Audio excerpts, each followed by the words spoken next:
Good morning and be welcome to my investigation about the Cold War. I'm a student and I'm studying about this important event that happened after the World War II called Cold War.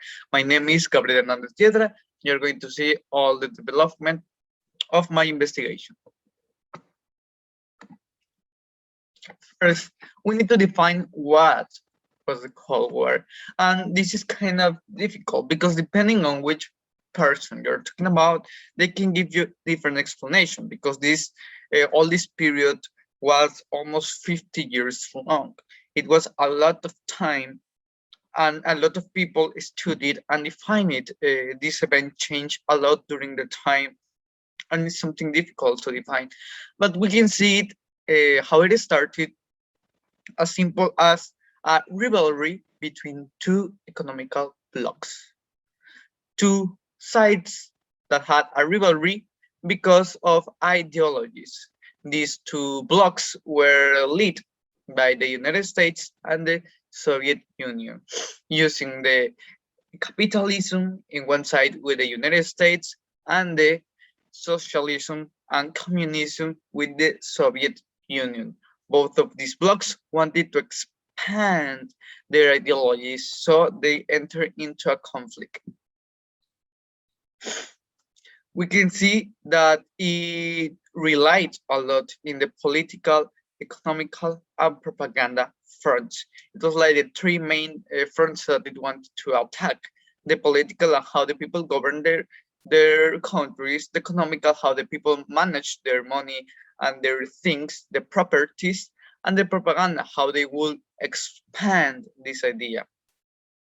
This event is characterized by not usage of weapons or armed movements in the vast majority of the time. Using this last topic, we can ask us why Cold War? What does Cold War means? What does Cold War refers? As I said, there were not real battles. There were not real war as it was the World War II or the World War One, that were constant battles, that there were constant killing between sides, that one tried to govern other one by attacking it in a surprise and a lot of attacks during all the war. No, this war was most about ideologies, about territory expansion, but in expansion, not forcing going and attack, and like I don't know, like Germany did with France. No, in an expansion of ideologies, trying to convince the others to understand this ideology. That is why cold, because it was not active, because it was stable, because it was inactive. You could say like it was cold because it never reached to what someone could define as a war. We could see, we could say that the World War II was fire war because it was really, really active. We saw a lot of fire, but in this one, no. We saw a calm in brackets, a calm war between sides. Well, now we can see important dates. We need to take into consideration that there were a lot of moments, like in just a decade, we could put a lot of events. So I try to put the most common ones on the most important that we can see. First of all, it is difficult to say when the Cold War started. There are people that say that the Cold War started in the moment Japan declared the surrender. There are other ones that it says that it started uh, years after the World War II. There are people that say that it started in this moment. I have here the Yalta Conference meeting. In this one, the president of USA, FDR, Churchill, and Stalin, called the Big Three because we're the most influential people in that moment, got together in a meeting to talk about the situation and get into an agreement. So there are a lot of people that say here because in this moment, for some people, the war ended. The war ended. The thing of Japan happened after Germany was defeated, and we could call the Japan about the Pacific War, not the World War II. So there are people that say it here because they don't include the Pacific War to the World War II, but there are people that play together, so they say after this. Then we have some other small events. The Marshall Plan, that was a plan between USA and the Allies to reconstruct Europe. The formation of West Germany is when USSR decided to divide Germany. The Korean War, when North Korea attacked South Korea, there was a pact between USSR and a lot of friendly allies of USSR that will try to expand the ideology of socialism and communism. The space race, this was really important because the space race we could see here reflected the technological advances of the countries. We could see the ideological by propaganda, but the technological, because there weren't battles that could say I have a better tank than you or I have a better gun than you. The way to demonstrate this, the technological side, is by improvement, and making the humanity go to the space is a big improvement. A lot of people say that the space race was won by the USA because they were the first people to take someone to the moon, but in reality USSR made a lot more. USSR put a dog into a spaceship, launch it to the space, making USSR do the first launch with a living being. And yep. So, and another satellites and a lot of things that they did. The Bay of Pigs was when USA and another allies tried to eliminate the dictatorship that Fidel Castro had in Cuba.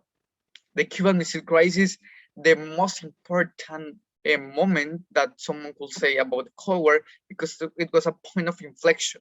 It was a moment in which it was almost become a nuclear war, because USA found some missiles in Cuba, in La Habana, that were put there by USSR in case of an attack. And they saw like, well, if you don't take this out of here, I'm going to start attacking. And this moment was almost started a war. Then we have the Vietnam War, that is one of the other important events, that it was like a war inside of a war that happened between a lot of countries. And finally, we have a lot of events, but finally we can see that the Cold War ended when Russia recognizes the fall of the Soviet Union, and this is destroyed. We can see it in when the Wall of Berlin fell. Then we can divide. Then during this whole event, there were the economical and political sides: the capitalism and the socialism. Now we are going to explain it. The capitalism is purely based in private property. It is fully based in this, in that each one deserves what it takes. I have this, and this is mine. No one else can take it, and this is mine. Each one has its properties, and the way to exchange these properties and to change them is by an exchange between the two people in a voluntary way. This we can see it from the small, that just having a napkin and this napkin is mine, or in a bigger side, like I have this land and this land is mine. I have this business and this business is mine. This money is mine because I created this, and this create a lot of like sub things that we can study. But it is based. So that's what capitalism. How the money work. It was based in supply and demand. It's like I have 10 napkins and there are 15 people that want my napkins. So I can sell my napkins because there is a really big demand and I have the supply. I can sell my napkins about $200, and because there are not other napkins, I can sell them. But when I see that there are a lot of people selling napkins and there are just 15 people wanting napkins, I cannot sell it $2,000, because there are not people that are going to buy it, because there is not a necessity. Supply and demand is, I have things that I can give if there are people that want it. The part about free market talks about that the government doesn't enter in the economy. The economy is free because everyone can enter. That is what that is one of the most important things of the capitalism, that everyone can enter in the economy if they have their own goods. They have them. If not, they cannot do it. And yep, we can see about how it started. John Locke created an idea of homesteading, and this was one of the ideas that most influenced the creation of the capitalism. In the United States, Adam Smith wanted to improve the mercantilism and created a free market. This free market started evolving and created capitalism. Then we have socialism. Socialism is, we can see that is a counterpart of the capitalism, because capitalism talks about private property and socialism hates that idea and says that the properties cannot belong to one but belong to all of us. You can see it's a populist economic and political system based on public ownership. It means that everyone has everything, but how you can manage this? Well, the government, in comparison of the capitalism, it is really important. The government acts like the holder, like the one that controls everything. The production and distribution of all the industries, the government manages. The government decides if you're going to work, if you're not going to work, what you deserve, what you don't deserve. Because everyone deserves everything in this kind of thing. Individuals rely on the state. It means that yourself relate in how the population, how all the people think, and we're talking about the states, and the government decides the input and output of the services. As I said, the government decides everything. The most famous early socialist thinkers were Robert Owen, Henry de Simon, Karl Marx, and Vladimir Lenin. The name of Karl Marx and Vladimir Lenin are really famous because they were a really great part of the development of the United Soviet Union. So we can see those parts. Talking about the Cold War, I'm going to have an interview with one of my professors that knows a lot about this topic. So you're going to see it in this moment. Hello, and thank you, David Rivera Revuelta, to accept this interview. As I talked to you, this interview is going to get a different view, a different point of view about the topic of Cold War. From the mind of an expert and from someone that knows too much about this topic. So first of all, if you present yourself with your name, age, and profession. Okay, I'm Dave Rivera. I have been working at Tech Millennium for the last 7 years, and I have been teaching. I have a college degree. I have a degree on English literature with a specialty in editing. I have been in charge of the debate team for the last 4 years. I have other degrees, one in translation and another one that has to do with something related with a language and literature. So that's pretty much me. Thank you so much. So thanks for presenting from your presentation. So about the topic of Cold War, let's start with a simple question, with one of the easiest questions, like where did the Cold War take place or took place, as you want? Okay, one of the things that people have to understand of the Cold War is that it never happened in a geographical place.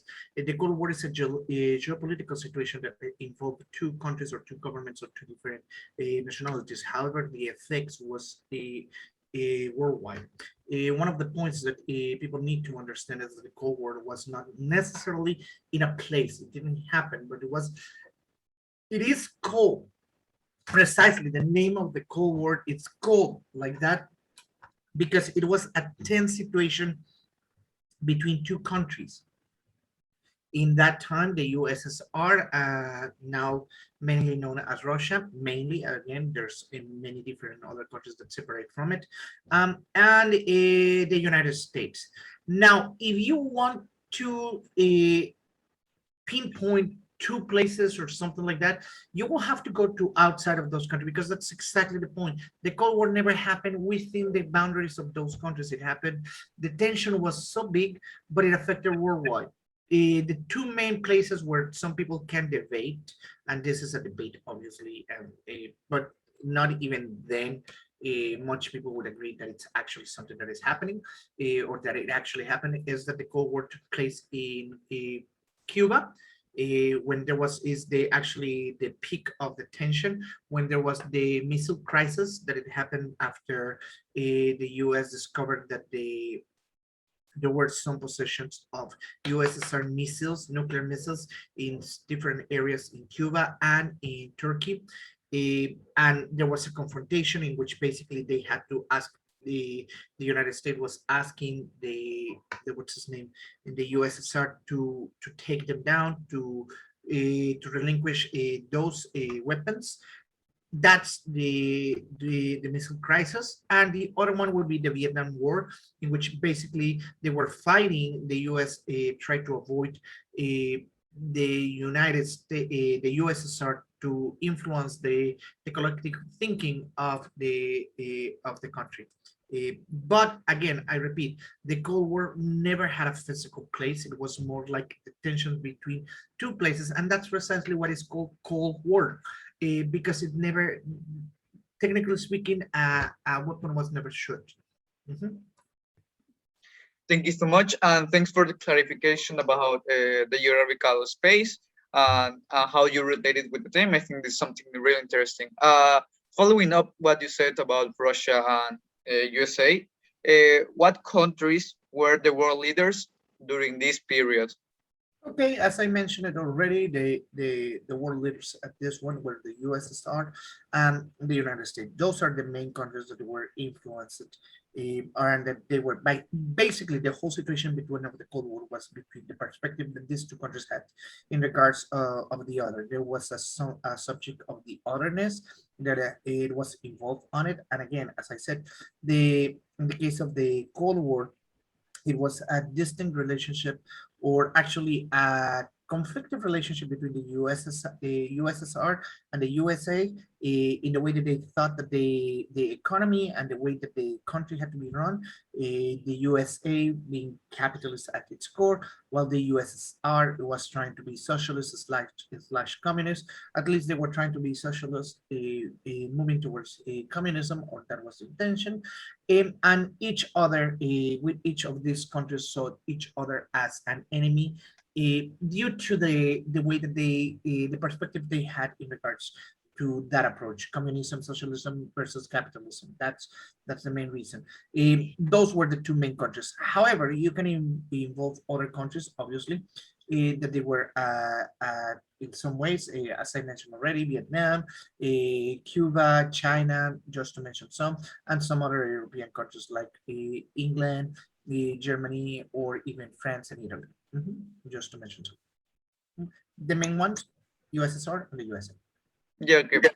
Following to that last statement about the main ones, the two main ones, which were the weapons that the two world powers have at their disposal? Okay, you have to understand that the Cold War it's a very long period of time. It's not just 2 days. It's not a battle of 1 year. It's actually, depending of who you ask, and I think it's a very important thing that you have to consider. This is actually a matter of debate still, even about historians. Why? Because history never really happens in one moment.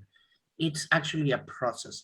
So to pinpoint exactly the moment when it started, it depends. Some people think that the Cold War started right after the what's his name, right after the throwing of the bomb of Hiroshima and Nagasaki. That's like the people that are very, very purist and conservative, and they want to actually give a specific point. And there's some other people that they say that it's more like after the formation of the United Nations. Some other people say that it's in the 47. So depending on who you started, even the most conservative or the most liberal is between 45 and 47. And that's the period of time when they start. When it finished, it's also a little bit debatable. Some people think that it's with the coming of the taking down of the Berlin Wall in 1989, and some other people think that it's when it's the dissolution of the USSR in 1991. So even by those dates, even having those dates as a parameter or as limits, the Cold War, it's a period of time that it goes beyond 40 years. It's a period of time that it's actually a 45, 46 years old. And it has a lot of consequences. So talk about only some type of weapons. Again, in here you go with the nuances of the technicalities. What do I mean by that? There's many things that you have to consider. You have to consider the space war, the space race, sorry, which is basically the period of time in which the USSR and the and the United States were competing to see who was the first person to put the man on the moon.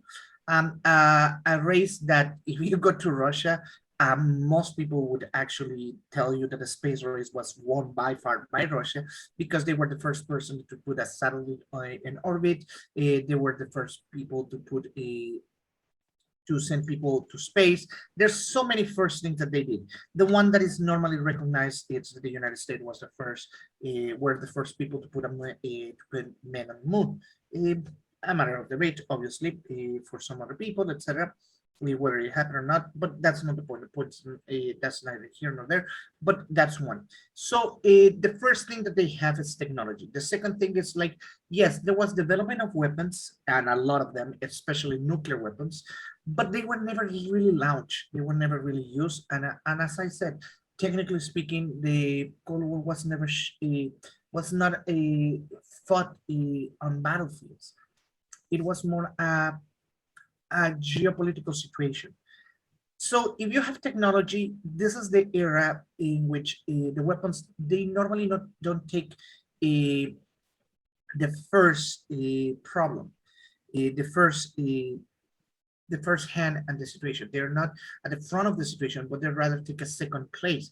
And in this case, it's the management of information. There's a lot of spies or the rumors of spies or the fears of being spied, which is the second. Uh, the third one actually, as I said, it would like thinking about spies, technologies. The third one is biochemical weapons. This is definitely something that was part of the research. They were doing it, and as part of that, they developed different weapons that they had to experiment with different type of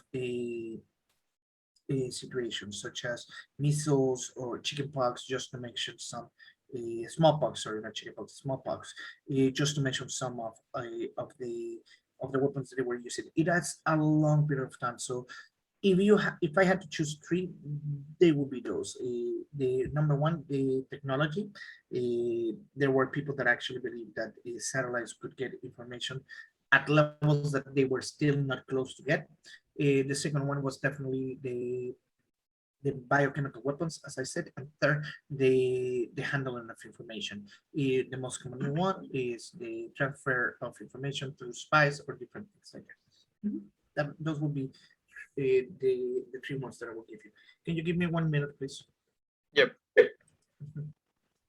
So coming back to the questions, the answer you gave about how the information was used as a weapon is something that I miss, how the humans can use that to go against other people. Talking about the political issues that you mentioned, that the war was more geopolitical than was fought. We know that before the Cold War, there was a big event like that. That was the World War II, and we know that there were a lot of allies, a lot of joints between countries. But after the World War and after a lot of wars, they started separating. Why did countries who were allies during the wars become enemies afterwards? One of the things that you have to understand is the ideology of the situation. And in here, the phrase, the enemy of my enemy is my friend, it comes to mind.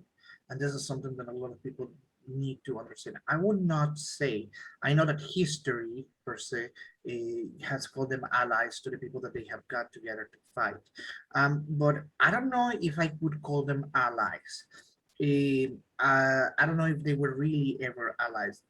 There's a concept that I love that is considered, it's called otherness. For people that they have read different books or watched different series, they understand this.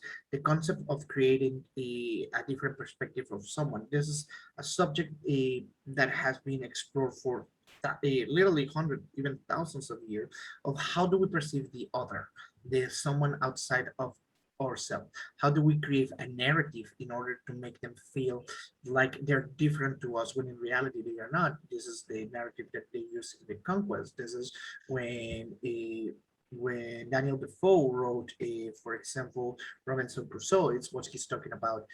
Robinson Crusoe coming into an island and consider and finding a footprint on the beach, calling someone Sunday, conquering, developing. We see this Jonathan Swift in the Gulliver Travels. It's talking about this. A lot of the Fries, William Goldwyn, it's actually mentioned them. And this is one of the things that people need to understand when talking about the Cold War, because many people think that the United States and the USSR, they were friends. They use the word allies like they were holding hands and singing Kumbaya. This is far from the truth.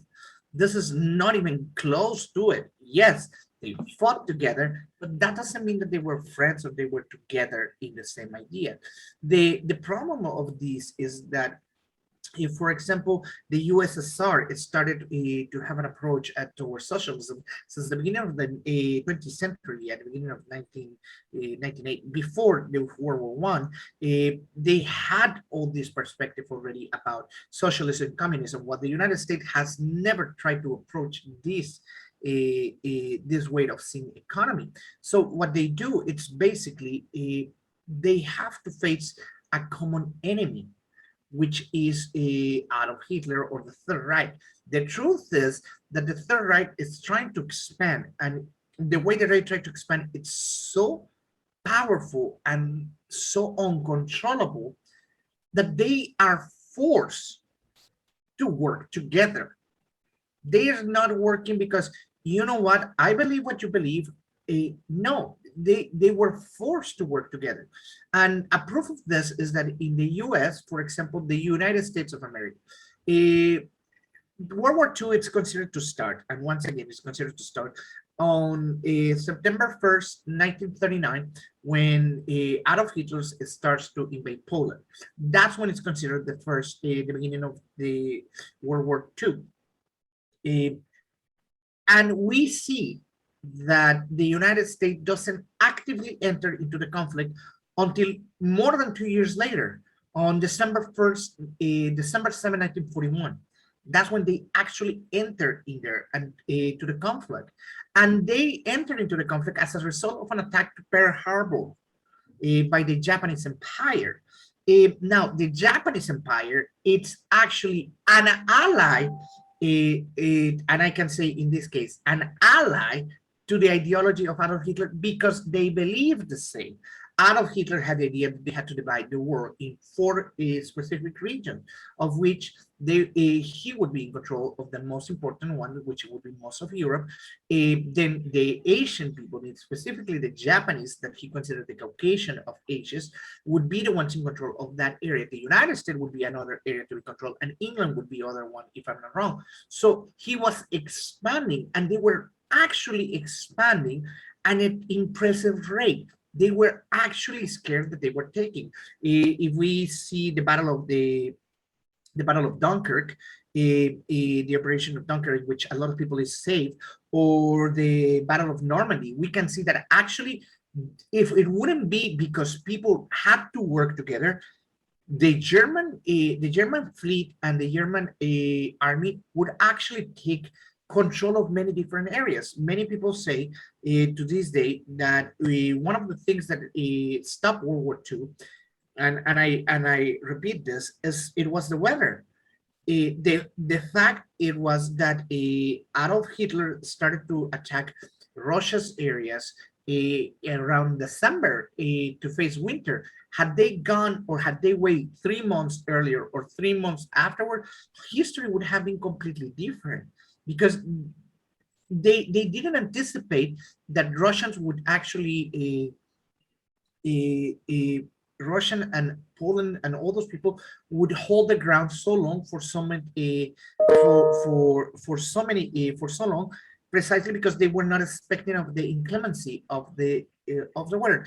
Having said that, I repeat it, we're talking like if they were allies. The truth is that they were not. The problem is that USSR was always socialist slash capitalist, communist slash socialist, and the United States was always capitalist. We were talking about the society that was preparing, productive. They were actually starting to create the great cities. So those ideas were there all the time. So when World War II starts, the USSR has to take care of the invasion because of the proximity. And when Japan attacks Pearl Harbor and they declare it, what's his name? When they declare war, actually, that's when they are forced to work together. Even if I'm not wrong, it's the Treaty of Versailles, the one that is actually it was promoted by the President of the United States. Supposed to was to be reinforced by England, and it should be always under the protection of France. That was the agreement. That was right after World War I. They signed. The president goes into the United States, and the Congress says, "What the heck are you doing? You should not be intervening in there. We're not going to be working in there. We're not going to help." And that's the first one, and they are out. Then England doesn't see the point of taking care of that aspect or helping France, and says like, "I'm going to do my own situation, and I'm going to take care of this." And they start to take care of their situation. And then France says like, "Well, he's trying to start to enter an area that no one really cares. I really don't care. I don't use, I don't mind." And so those people that were supposed to work together, they were never working together. They were like, to each its own. So when all starts to happen and when it starts to be affected, again, it's not like, okay, we have always been friends. No, they were forced to work together. And they said, "You know what? You might have a different opinion than me. I might have a different opinion than you, but we have a common problem. And we either fix it or this is going to become a problem for both of us." So they put the difference on hold, they put a pin on them, and then they put it in there. As soon as it finished, World War II, after the surrender of the Japanese Empire, there starts to come a period of time. Actually, it started right after the suicide, if you like history teaches, of the Führer Adolf Hitler. After he commits suicide, there starts to a process that is called the distribution of wealth. Afterward, there's a distribution, there's the compensation. The losing side has to recompensate, to reward, to pay for the damages that they say, and they start to distribute certain territories too, what is called the spoils of war.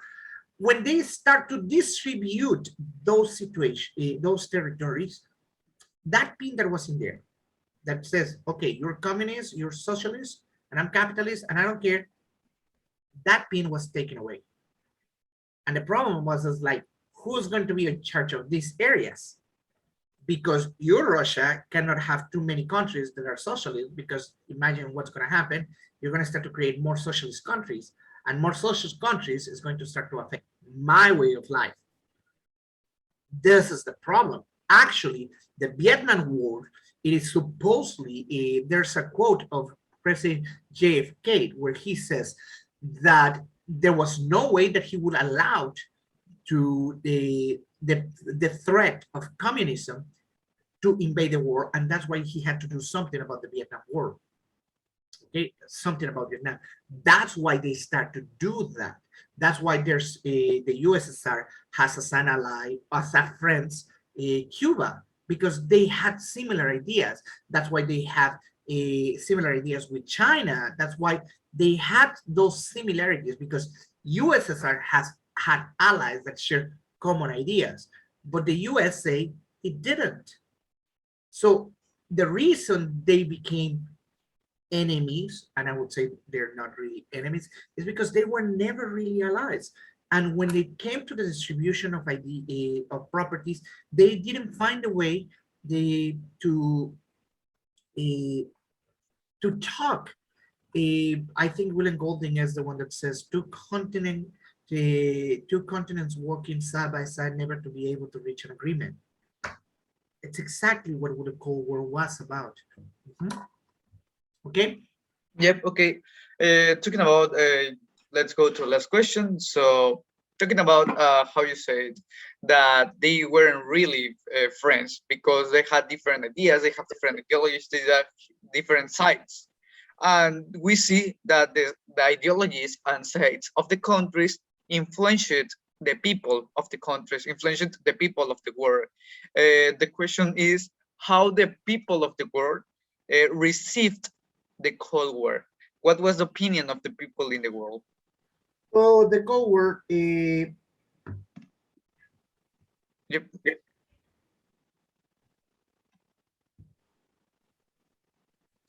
the Cold War was perceived differently by people, obviously. You have to see. One of the things that it happened is that there's a lot of propaganda. As I was saying, there was a fight about information. So they started to create a very, very strong narrative of the other. Russia were started to be, sorry, the USSR were started to be shown as the enemies, as people that they didn't have values, that they didn't care about freedom. They associated the idea of communism with repression, an idea to this day that it's actually believed in the United States. Trying to you don't have to go that far. You look at the debate that happened in the Democrat Party not too long ago. One of the candidates accused precisely Bernie Sanders of being a communist. And that's an insult in the purest way possible in the United States. To believe or to even announce that you're communist is considered a sense of treason, a sense of an idea of mistrust, an idea like, again, they tell you tons of things that uh, they shouldn't be telling you just because you believe differently. So that's one. There's a lot of propaganda, not only in the USSR but also in the United States. You can look at the way that they show it.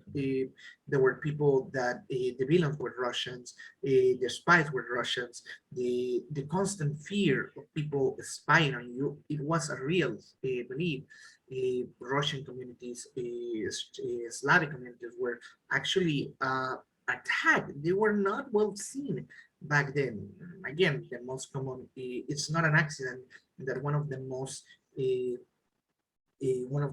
worst villains in Rocky's movies was precisely from the USSR. It's not a coincidence that evil guys in games, in classic games with like Street Fighter, were from the USSR. There's this narrative of separating each other. So the people absorb it in both sides, like hot potato, like cake. It was something so easy for them to believe, and they accepted. So there were people that they were preparing. Actually, you can go to many places in the United States, and you can go to all schools, and you will see areas prepared with bunkers, because the fear of an atomic nuclear holocaust, it wasn't there. That was the fear that they had. So people were scared. There was not too long ago, I was having a conversation with a buddy of mine, one of my best friends, and the debate of whether the situation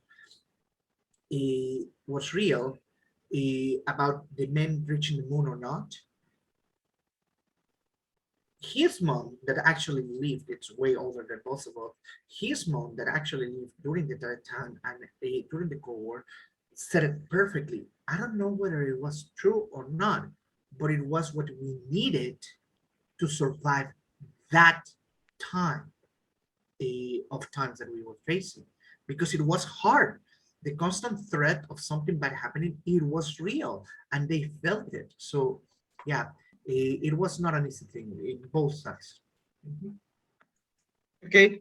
Thank you so much. That will be all the questions. My person thanks your time and thanks the answers that were really awesome and that were really great for what I was looking for. Thank you so much. And I will continue with my inform in the next clip.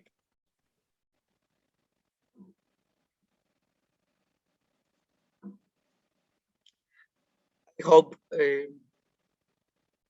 now we go back. I hope that you really liked that interview with my teacher. And now, as a conclusion, what we can learn, what I learned about this Cold War and what I think about the Cold War and those economical blocks. Well, the Cold War, for me, is one of the most important events that impact in our now, that impact how the society is now. And I think that without all this event, the society nowadays would be really, really different. I am a person that doesn't like wars. I don't know why people have that these likes about the wars. That there are people that are really, really fans about the World War II. I know a lot. I don't like it, but something I really like about history is these ideological battles, because the wars for me are the stupidest thing that the human have done, but because they are like battles and they are like literally destroying themselves. But how they fight ideologies is something that I really like. The Cold War is one of my favorite events of the world because it has a lot of topics, it has a lot of things that impacted the world nowadays.